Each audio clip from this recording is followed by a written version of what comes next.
안녕하세요. 평소 사연을 자주 즐겨 듣는 40대 주부입니다. 제 이야기가 길지만 끝까지 들어주시고 제가 어떤 판단을 내려야 할지 도와주세요. 도둑년 취급을 하는 시댁 식구들과 이혼하고 싶습니다. 제 나이 24살, 어린 나이에 서울로 시집을 왔습니다. 아무것도 모르지만 오로지 남편만 믿고 남편만 보고 이곳에서 행복한 결혼 생활을 하리라 믿었습니다. 하지만 그래도 여전히 외로웠습니다.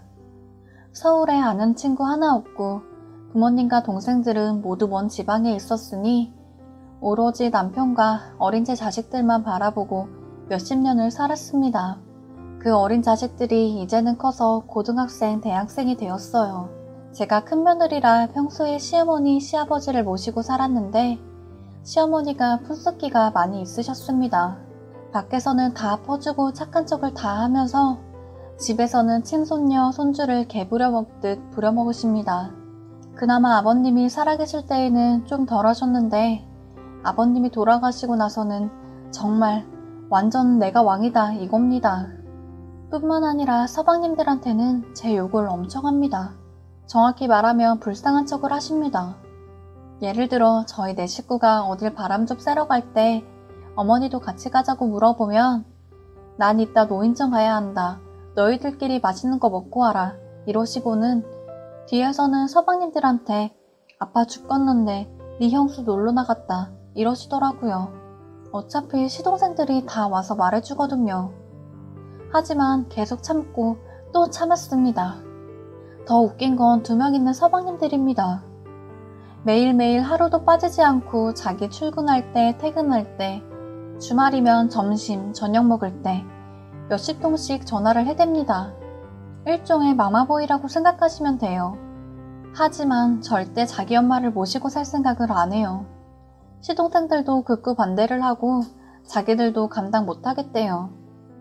그래서 큰 며느리인 제가 모시고 삽니다.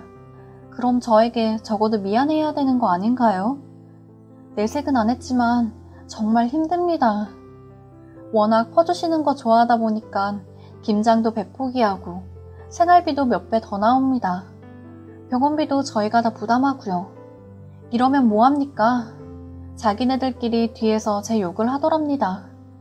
형수님이 조금만 더 우리 엄마한테 잘했으면 말을 안 해. 우리 형은 형수한테 속고 결혼한 거야. 라고요.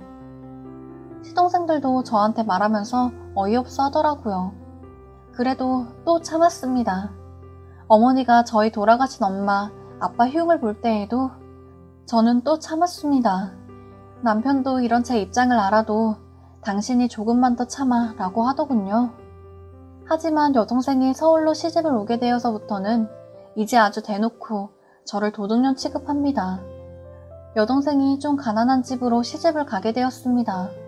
그래서 만나서 맛있는 것도 먹이고 사주고 그랬습니다. 김장도 하면 여동생에게 2-3포기 정도는 갖다 줬습니다. 그러자 시어머니는 못마땅해 하시더라고요. 그게 잘못입니까? 엄마가 일찍 돌아가셔서 큰언니인 내가 엄마 자리를 대신하고 있습니다.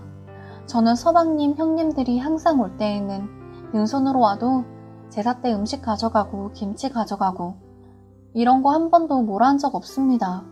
오히려 나서서 제가 더 챙겨줬죠. 하지만 제 돈 가지고 제가 동생 좀 챙겼다고 뭐라고 하시더군요. 그러더니 재작년쯤에는 제 남편에게 슬쩍 이런 말씀을 하시더라고요. 이상하다. 김장 대야가 없어졌다. 둘째 애들이 가져갔을 리는 없는데 며느리가 동생 갖다 줬다냐? 스댄 그릇도 없어진 것 같네. 요즘 뭐가 계속 없어지는데 며느리가 지네 집 갖다 줬냐? 남편은 처음에 저에게 조심스럽게 물어보더라고요. 어이가 없었습니다. 제 동생이 지금 좀 가난하게 살아도 있을 건 다 있거든요. 근데 계속 시어머니가 남편한테 이간질을 하더라고요. 물론 서방님한테도 말하시고요. 이제 남편도 대놓고 저를 도둑년 취급합니다. 제 딸아기는 대놓고 너는 절대 시집가면 뭐 가지고 오지 말라고 하고요. 또 월급 통장을 가지고 오라고도 합니다. 깜빡해서 못 보여주면 왜? 또 처 갖다 줬냐? 이래요. 제가 왜 이 어이없는 상황에서 모든 걸 다 보여줘야 합니까? 정말 서럽습니다. 누구한테 말도 못합니다.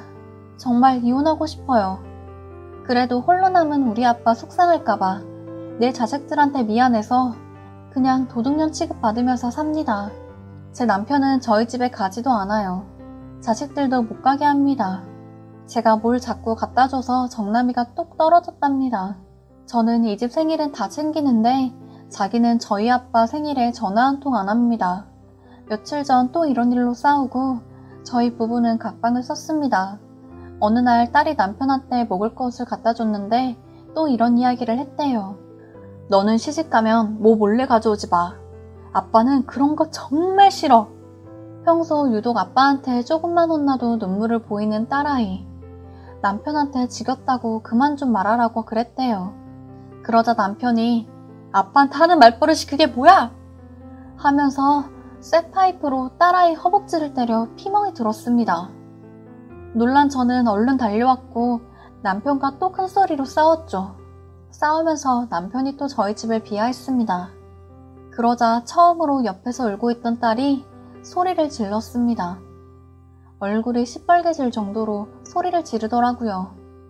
남편한테 그만 좀 해라, 지겨워 죽겠다. 이런 걸로 언제까지 싸울 거냐며 엄마가 불쌍하다. 부부란 건 서로 믿고 의지해야 되는 거 아니냐. 고작 20년 살았으면서 그렇게 믿음이 없으면서 남은 20년, 30년은 어떻게 살 거냐. 아주 고래고래 소리를 지르더라고요. 말대답 한 번 안 하고 조용한 애였는데 남편은 놀랬지만 저는 눈물이 나오더라고요. 딸한테도 미안하고 이제 남편은 딸아이를 완전히 잃었어요. 평소 딸이 남편을 싫어하고 무서워하고 가깝게는 안 지냈지만 말대답은 한 번도 안 했었거든요.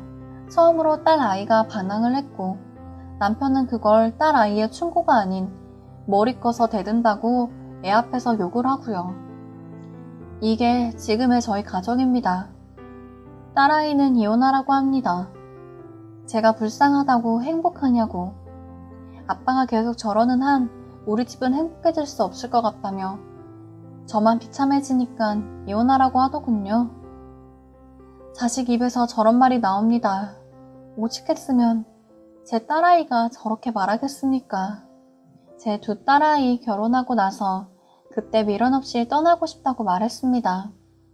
하지만 제가 이런 취급을 받으면서 제 딸아이들이 결혼할 때까지 남편한테, 시댁한테 이런 취급을 받고 살아갈 수 있을지 잘 모르겠습니다.